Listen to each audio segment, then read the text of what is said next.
स्वागत आहे. तर आज आपण पाहणार आहोत की बॉलपेनचा शोध कोणी लावला. बॉलपेनचा शोध हंगेरीचे पत्रकार लास्झलो जोसेफ बिरो यांनी लावला होता. ते बुडापेस्टचे रहिवासी होते. त्यांनी बॉलपॉइंट पेनचा शोध लावला होता. त्याकाळी फाउंटन पेन मोठ्या प्रमाणावर वापरला जायचा, पण ह्या पेनने लिहिताना त्याच्या शाईचे डाग कागदावर लागायचे.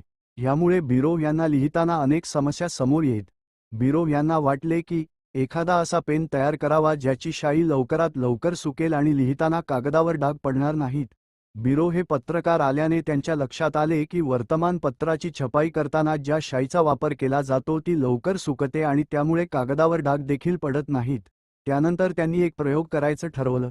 त्यांनी एका फाउंटन पेनमध्ये वर्तमानपत्राच्या छपाईसाठी वापरण्यात येणारी शाई टाकली. पण हा प्रयोग अयशस्वी ठरला, कारण ती शाई फाउंटन पेनसाठी खूप जाड होती. त्यामुळे ती फाउंटन पेनच्या निबपर्यंत पोहोचायला खूप वेळ लागत होता. हा प्रयोग अयशस्वी ठरल्यानंतर त्यांनी आणखी एक प्रयोग केला. यावेळी त्यांनी एक निब बनविली आणि त्यावर शाईची एक पातळ लेयर लावली आणि त्यानंतर त्या निबवर एक बॉल बसवला. जेव्हाही या निबने कागदावर लिहिल्या जायचे तेव्हा त्या निबमधील बॉल फिरायचा आणि कार्टेजमधून शाई घ्यायचा. या प्रयोगात बिरो बॉल पेन बनविण्यात यशस्वी झाले.